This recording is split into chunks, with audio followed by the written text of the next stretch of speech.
भीमगौरा नाम का एक गांव था। गांव के लोग छोटे मोटे व्यापार करके अपना घर चलाया करते थे। कोई छोटी छोटी टोकरी बनाकर बेचा करता तो कोई छोटी छोटी चटाई। एक तुम ही हो गयापाल जो पूरे गांव में अमीर हो। जब भी कहीं ब्याह या कोई भी कार्यक्रम होता है तो तुम्हारी बनाई मेहंदी तो बिकती ही है। क्या राम दुलार भाई, क्यों मेरे अच्छे कामों पर अपनी नजर लगा रहे हो? तुम भी मेहनत और लगन से काम करो, तुम्हारा भी चने का व्यापार चल जाएगा। अरे गयापाल भाई, तुम तो गुस्सा हो गए। मेरे ये कहने का मतलब नहीं था। मैं तुम्हें बड़ी अच्छी तरह से जानता हूँ। तुम हो ही परपंची। जब तक दूसरे के घरों में ताक झाक ना कर लो ना, तब तक तुम्हारे पेट का खाना हजम नहीं होता। मुझे यहाँ से चलना चाहिए। मैं तुमसे दोबारा आकर मिलूंगा। राम दुलार वहाँ से चिढ़कर चला गया और जाकर गांव के चौराहे पर समय बर्बाद करने लगा। उतने में ही वहाँ से बाजार से रेणुका आई, जिसे देखकर राम दुलार उससे पूछने लगा। अरे रेणुका, बाजार से क्या लेकर आ रही हो? बड़ी अच्छी खुशबू आ रही है। मैं बाजार से समोसा लेकर आ रही हूँ, लो एक तुम भी खा लो। तभी मैं सोचूं कि मुझे जानी पहचानी खुशबू क्यों आ रही है। समोसे के पीछे जरूर कोई खास बात होगी। अब खास बात तो नहीं है, इसीलिए मैंने बस 4 ही समोसा लिए और एक तुम्हें दे दिया। तुम किसी से कहना मत। मैं किसी से नहीं बताऊंगा। लेकिन ऐसा नहीं हुआ। राम दुलार अपने हरकतों से बाज नहीं आया। रेणुका के समोसे वाली खबर उसने सभी को बता दी। रेणुका के घर पहुंचने से पहले ही गांव वालों ने उसे घेर लिया। मैंने सुना तुम अपने घर में समोसे लेकर आई हो, हमें नहीं दोगी? अकेले हजम नहीं होगा। हाँ हाँ, तुम भी ले लो। अब मेरे पास केवल 2 ही बचे हैं।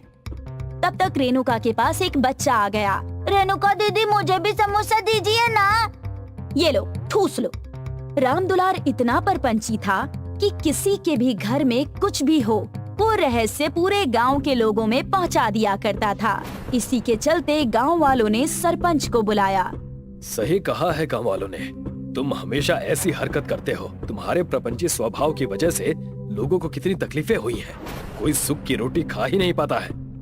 मेरी कोई गलती नहीं है सरपंच जी, मैं तो बस सबसे यूं ही बातें किया करता हूँ। मुझे कोई भी अंदाजा नहीं था कि मेरी वजह से ये हाल हो जाएगा। उस दिन तुमने एक ब्याह में बैठकर इतना प्रपंच किया कि दूल्हे का फूफा अब भी नाराज है। मैं कुछ समझा नहीं।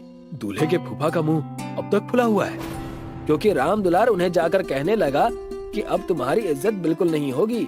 नया दूल्हा आ गया है, अब ये तुम्हें पानी भी नहीं देंगे। फिर क्या था, फूफा आज भी मुंह फुलाए बैठा हुआ है। बस मैंने निर्णय ले लिया है। राम दुलार को गांव के बाहर पूरे 1 साल तक रहना होगा। अपनी आदतें सुधार कर आना होगा। अगर 1 साल में अपनी आदतें वो नहीं सुधार पाया तो उसे इस गांव में आने नहीं दिया जाएगा। ये आप कैसी बातें कर रहे हैं? मैं कहाँ जाऊंगा, कहाँ भटकूंगा? हे भगवान! अपने परपंची हाल के बदले वो रास्ते पर आ गया। तभी उसे गयापाल कुछ गाय और कुछ बच्चों के साथ नजर आया। अरे गयापाल भाई, आज फिर चराने ले जा रहे हो अपने पशुओं को? क्या बात है, बड़े हिष्ट पुष्ट गायें हैं तुम्हारी। तुम अब तक बाज नहीं आए ना? सरपंच साहब ने तुम्हें सजा भी सुना दी तब भी, और मेरे पशुओं को नजर मत लगाओ। कैसा चल रहा है तुम्हारा मेहंदी का कारोबार? मैंने भी सोचा है कि मैं भी अब से मेहंदी बनाऊंगा। वो सारे गुण मुझ में भी हैं, लेकिन हम एक ही गांव के हैं, इसी वजह से मैंने ये काम शुरू नहीं किया। हाँ तो कोई बात नहीं, अब कर लो। भला गांव के बाहर आकर तुमसे मेहंदी लेगा कौन?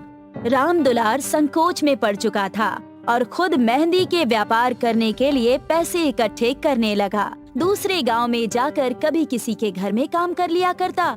मैं कितना भी काम कर लूं, मेहंदी बनाने का सामान मेरे पास जमा हो ही नहीं रहा। पूरे 2 महीने हो चुके हैं, मैंने पेट भर खाना भी नहीं खाया।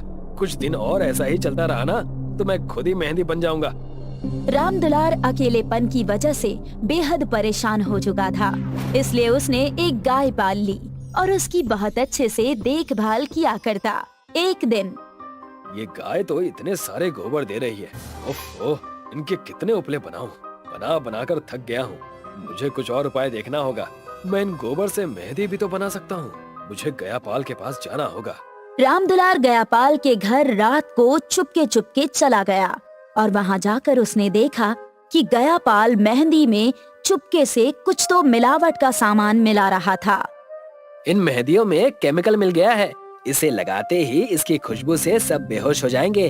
तब मैं उनके सारे गहने, पैसे, सारे कीमती सामान उनके घरों से चोरी कर लूंगा। और आजकल फैशन के नाम पर लड़के और बुजुर्ग भी तो मेहंदी लगाते हैं ना, माला माल हो जाऊंगा।